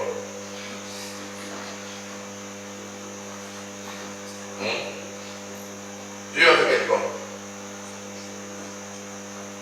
L'école maternelle à la transfiguration. C'est ça. Peu importe qui vous êtes, Dieu entend ta langue maternelle. D'ailleurs, même il entend mieux que ton français. Quand tu parles de français, il met la fille, c'est la noix, si tu es écrit en français. Il va y dire. Tu entends? Donc si tu parles en mansoir, il te coupe. C'est Dieu qui a donné cette langue à toi. Mais quand tu as vu sur la tête, tu as vu le français, c'était beaucoup plus. Et tu as mis le mansoir de côté. Tu gagnes. C'est pas des gens qui sont une villageoise. Bon, si tu es villageoise, que Dieu dit que tu es villageoise, c'est une bonne chose. Donc ce qui est important ici, c'est que ce n'est pas le français que Dieu écoute. Dieu entend ta langue maternelle. Et ce n'est pas parce qu'on a fait écouter qu'on prie. Hein? C'est qu'on a fait qu'on prie. Il suffit simplement. Il y a certains de nos parents que ils ne concernent pas la Bible. Mais demande-lui des choses de Dieu, il va t'expliquer mieux que toi. Ouais. Il va t'expliquer mieux que toi. C'est clair? Donc on a besoin de français pour prier. Il suffit simplement de savoir ce que Dieu a dit à Dieu. C'est notre que Dieu fasse. Vous savez, à notre époque même, nos parents, on ne posait pas une jeune fille, par exemple, juste parce qu'on a vu sa face trop belle, non. Les parents passaient le temps parfois et disaient, Dieu, j'ai vu une femme là-bas, une fille là-bas. Toi, tu sais que je veux que mon enfant soit bien. Hein? Si tu penses que ce n'est pas bien, Seigneur, quand je demande à que le père a dit non, que la mère a dit, je ne veux pas te voir et ici. Les parents faisaient déjà la prière. Et quand ils partaient, on dit, on ne veut pas te voir ici. Après, il dit, Dieu m'a exaucé, Dieu m'a exaucé. Il n'est pas sans toi. Et Dieu, il t'a exaucé comment? Il avait dit qu'ici, il allait d'abord on me chasse avec les Dieu. Quelque chose qui parlait. Il dit, ça s'est réalisé. Et il comprenait que c'est Dieu.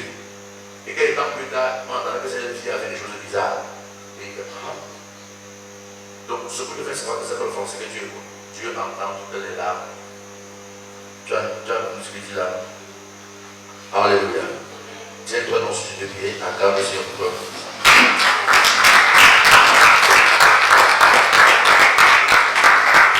Sous ton esprit, esprit du Dieu vivant, s'ouvre ton esprit encore, esprit du Dieu vivant, s'ouvre ton esprit.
cette prière soit une méditation dans ton esprit pendant cette soirée. Alléluia. Je sais que lorsqu'on se rencontre comme ça entre jeunes filles, jeunes garçons, on parle de temps beaucoup lire, beaucoup faire des commentaires, parfois des choses qui ne sont pas édifiantes. Mais j'aimerais que tu sois dans l'esprit du travail. Dis à ton voisin, est-ce que tu sais que tu veux travailler? Ne me distrais pas, je veux travailler. Tu as des commentaires inutiles.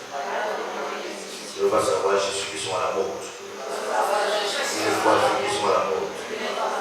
Je suis là pour servir Dieu. Il faut que Dieu me parle. Gloire à Dieu pour ta belle coiffure. Mon tour aussi arrive. Mais pour que ça se manifeste, je dois savoir ce que Dieu pense. Dis au voisin, est-ce que tu as compris? Et si tu as compris, aide-moi à clamer.